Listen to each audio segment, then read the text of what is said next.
All right, guys, I'm back to talk about these 49ers. So yesterday in the game, a little bit into the second quarter, we had a very simple thing happen. Kyle Shanahan did exactly what I thought he was going to do. He finally benched Brian Hoyer. I'm pretty sure when they came into the game, he told Hoyer he was on short leash, and that if the offense didn't get moving, that he was going to get benched. So it's not like Hoyer was unaware of this. I'm pretty sure he knew that he was on a short leash and that was going to happen. But as you can see, as most of us as fans have been complaining about, we needed to start Bethard. We need to see what he have. There were a lot of fans out there agreeing with Lynch and Shanahan for the first 5 weeks of the game, of the season, should I say, saying, oh well, we don't want to throw him in there. It would be wrong. What if we scare him out of everything and freak him out? And what if our O-line doesn't do this and do that? And, all this other stuff. But the one point that I will make to you is that if you watch the connection between Aldrick Robinson and you watch it between him and Hoyer, they couldn't get on the same page to save their life. Oil and water, they just don't mix. Next thing I know, C.J. Bethard comes in, launches a touchdown. Who catches the ball? Aldrick Robinson. Yeah. So I was right, as usual, when it comes to my Niners. We still need DB help. It was good to see Eric Reed back out there making plays.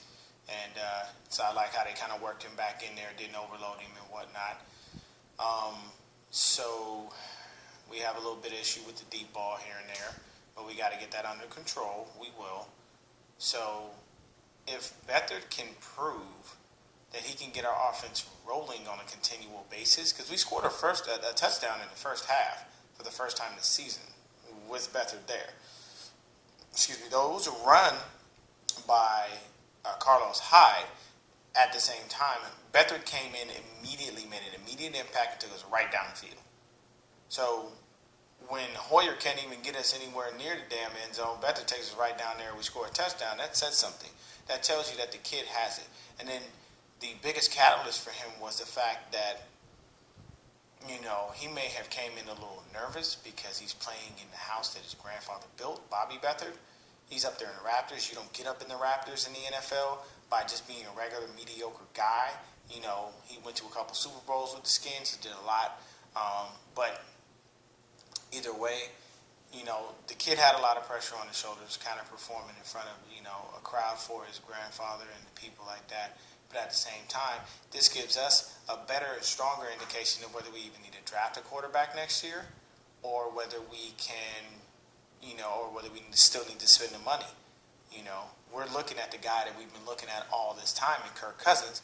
But if C.J. Bethard is just as good and or better, what's the significance of spending all that money on him when we could use that on the DB help that we really need? Hopefully, Shanahan and, sorry, that was a notice from ESPN. Hopefully Shanahan and, John Lynch will come together and understand we need a first-round DB.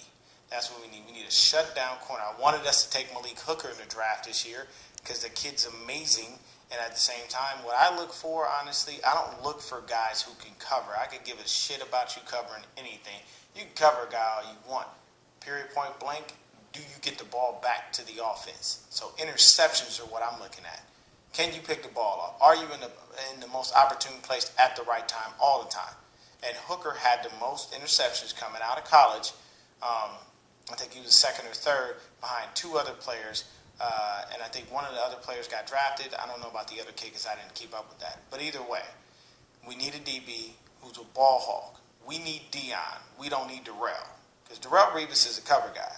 They say you're on Revis Island and all this other stuff. That's fine. He can bat down the ball he wants. Period, point blank.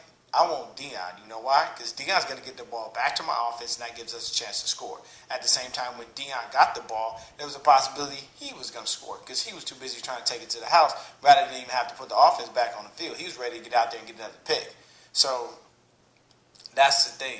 Ruben Foster should be back next week. I'm 100% sure he's going to be active. But we finally made the switch to C.J. Bethard, which will continue to start a trend of us possibly winning games. And we need to win a few games. Like I said, I was anticipating 6 to 8 wins this year. Anything less than that is a failure of a season. I don't want to go 2-14, and I wasn't ready to tank this season. And I felt like that's what Shanahan and Lynch were doing because they continued to stick with Brian Hoyer, which didn't make any damn sense because the guy you show up in the second half, by the time the second half comes, the team had already broke us off.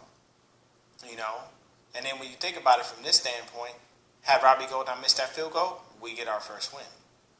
So there's a million reasons as to why we didn't win the game, but I'm not going to harp on that. The simple thing for me is we finally made the switch to C.J. Bethard. It makes a lot of sense, and we're happy with that. We're going to move forward with Bethard. We're going to continue to keep everything rolling, and that's what we're going to do.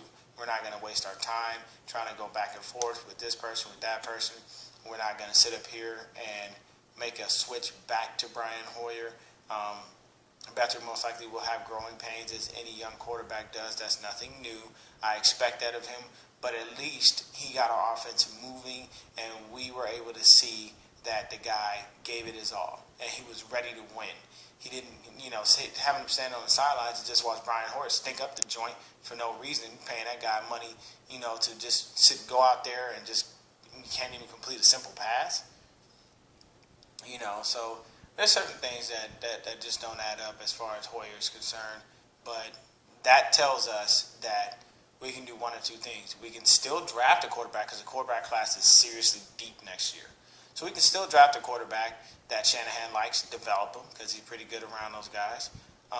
But at the same time, we still got a possible future quarterback in C.J. Bethard.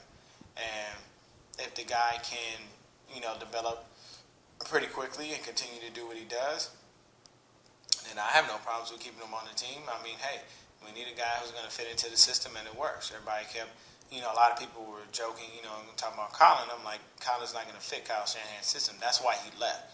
Because Colin could have stayed. He could have stayed. He could have got paid. They didn't say they were going to cut him, but he would have been competing for the job. And he wasn't going to outright, flat out win that job over anybody else. I mean, his record speaks for itself. The guy is actually, one of the better quarterbacks in the league, minus the things that everybody has to say about him. But he just didn't fit the system. So, simple and plain, C.J. Bethard is now our starting quarterback. He's going to make a heck of a difference. We're going to do great. We're going to move forward with him.